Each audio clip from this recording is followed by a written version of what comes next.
Au hockey, la mise en échec est légale. À la radio, c'est pas mal pareil. Sauf que Dutrisac ne porte pas de casque et que ses invités auraient dû en porter un. Benoît Dutrisac.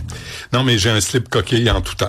C'est vrai? J'anime avec un slip coquille, je prends pas de chance. Il y a notre ami Mario qui nous a écrit, hein? Ben à propos du pont Champlain. Écoute, veux-tu que je te lise? Tu me dis... OK, vas-y. Absolument, non, mais écoutez ça, là. Pourquoi on est en train de repaver le pont Champlain? C'est pas les fissures, c'est pas les coins-coins. C'est pour le championnat de cyclisme.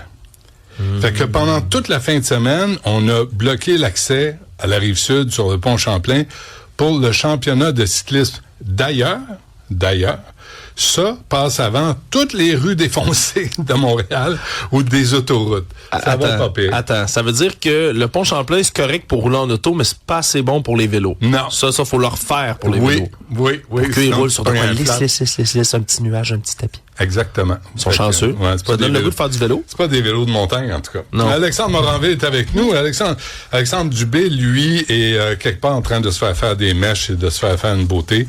Il est chez l'esthéticienne, puis il se fait arranger. On s'est parti un pool sur la couleur de ses cheveux maintenant, quand il va revenir la couleur de ses mèches, ça va être la fun. Oui, je suis juste jaloux. Alex, t'as des sujets de nouvelles d'actualité insolites. Moi, j'adore faire le tour de l'actualité que vous verrez pas ailleurs là, dans les médias au Québec. Ça, je peux vous le garantir. À commencer par peut-être un des procès qui a retenu le plus d'attention dans la dernière année, qui pourrait retourner devant les tribunaux puis recommencer du tout début. Vous avez peut-être vu là, ce qu'on appelle maintenant là, le meurtre du bœuf Wellington. Ça s'est passé en Australie en 2024. Okay? Une dame du nom d'Erin Peterson aurait empoisonné les beaux-parents, donc ses beaux-parents, donc les grands-parents de ses enfants, auraient tenté d'empoisonner des couples qui venaient souper chez eux avec ce qu'on appelle des amanites phalloïdes, le champignon le plus mortel sur la planète. Okay? Elle a trouvé ça, puis malheureusement pour elle, elle a décidé de faire des petites recherches Google avant, fait qu'on a retrouvé ça dans son historique. Elle les a trouvés, elle a acheté une machine à déshydrater des champignons quelques jours avant, puis elle a fait des portions pour tout le monde, puis la sienne, qui avait pas de champignons mortels.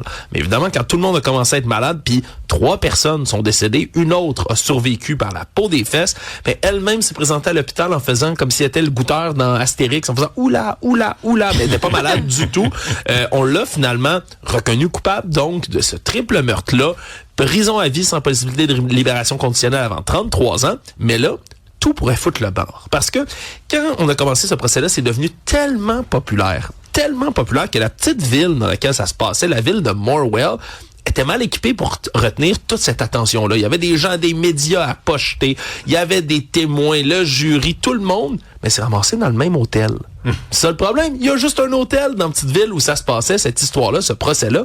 Et donc là, des avocats de la défense viennent dire, ben là, c'est parce que faut que vous sachiez qu'à un certain moment, les témoins et le jury se sont retrouvés dans le même hôtel. Bon, ils n'étaient pas sur le même étage, mais là, ils essaient d'argumenter pour recommencer le procès en disant, il pourrait y avoir eu contamination du jury.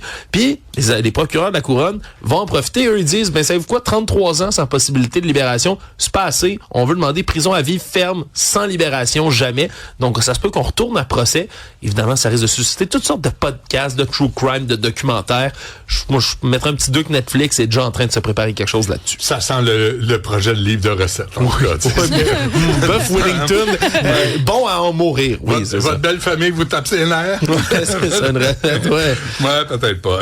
Opération d'envergure pour contrer les vandales. Es-tu déjà allé faire un petit tour en Irlande dans ta vie, Benoît? Non, j'aimerais ça. Il y a des coins magnifiques. Moi, c'est quelque chose que j'ai déjà visité. La chaussée des Géants. Je vous montre une petite image d'à quoi ça ressemble pour ceux qui nous suivent en visuel. C'est absolument magnifique. Un endroit dans lequel on a comme toutes sortes de formations de basalte qui ont été faites par une coulée de lave qui s'est comme refroidie. C'est absolument magnifique. C'est complètement naturel. Là. On dirait comme plein de petits piliers comme qui sortent du sol. On dirait plein de chandelles. Ouais, on dirait comme plein de chandelles en roche sur le bord de l'eau. C'est un site qui est classé, tu sais, héritage national, héritage mondial, patrimoine, etc. Sauf qu'il y a un problème. Il y a bien des touristes qui ont pris comme tradition depuis des décennies quand ils vont là de prendre des pièces de monnaie puis de les coincer entre les roches. Tu sais, comme si tu lançais une pièce de monnaie dans une fontaine quelque part en disant « ça va m'amener de la chance ». Mais regardez les images de à quoi ça ressemble dans les cracks de tout ça. Le problème, c'est que là, on s'est rendu compte que c'est en train de détruire le site naturel parce que les gens, ils mettent des pièces là-dedans, Mais là, l'humidité rentre en compte. Il y a la salinité également de l'eau. Ça vient corroder les pièces, puis ça fait comme une espèce de bouillie métallique entre les rochers. Ça les fait aussi avec la pression. Ils vont, plus ils se corrodent, plus ils prennent d'espace. Donc, ça finit par briser la roche. Et là, on vient d'enlever pendant des centaines et des centaines d'heures 10 000 pièces de là, 44 livres entiers de petites scènes qu'on a sorties. Et on n'a même pas enlevé un 15% de tout ce qu'il y a là-dedans. Et là, nouvelle proclamation, on dit arrêtez, s'il vous plaît, de sacrer des pièces là-dedans. Et vous ne serez pas surpris d'apprendre qu'il y en a beaucoup là-dedans. La monnaie la plus vue après les euros, les pièces de dollars américains. Ah ouais. Tout ça pour une superstition. Oui. On va péter le site, mais mon vœu va être exaucé. Bon, et un objet particulier aux enchères avant qu'on se quitte? Pour ceux qui sont des fans de sport, c'est un objet qui a une valeur inestimable. C'est le ballon de soccer qui a été utilisé lors de la fameuse partie, la Coupe du Monde de 1986, dans laquelle Diego Maradona, la légende, a fait ce qu'on appelait la main de Dieu. Un but ultra controversé contre l'Angleterre, dans lequel le ballon a pogné sa tête, a touché sa main puis est rentré dans le but. Il avait dit par la suite dans une entrevue, il y a un peu de Maradona, mais aussi un peu de la main de Dieu. Tu sais, il se prend pas pour un 7-Up flat, c'est sûr.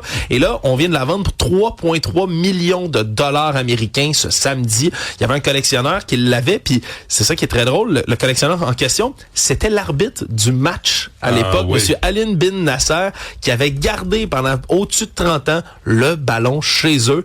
Il l'a vendu, puis ça a fait une bonne affaire pour lui. Moi, ça me donne le goût de collectionner puis de garder à peu près tout ce que je pogne. Il a dégonflé un peu le ballon, par exemple. C'est un peu dégonflé, mais je suis pas sûr. J'ai le goût de mettre une pompe dedans. Tu sais, tout d'un coup, tu le fais sauter. Mais tu vois, ça, c'est drôle. Je lisais Hariri, Hariri, il parlait de la valeur des choses. Ouais. Et pourquoi on accorde la valeur à un ballon pour un match de soccer? Tu sais, on s'entend, nous tous, là, que là, tout à coup, ça vaut combien? Là, on vient de vendre 3,3 millions de dollars américains. Pour un ballon. Pour un ballon. Moi, je trouve que ça vaut 50 piastres. mais la valeur est dans l'œil de celui qui le regarde et qui l'obtient. Exactement. Pour un collectionneur, ça vaut ça. Tu sais, ça va valoir extrêmement cher, mais je suis pas sûr. Tout ce qui est au-dessus de 50 piastres, tu fais fourrer. C'est vrai? C'est ton plafond. C'est une bonne règle, hein, ça. Je trouve que oui. Tout ce qui est au-dessus de 50, faut que tu le justifies avec un formulaire. Certainement. On se retrouve demain. Salut. Merci, Alex.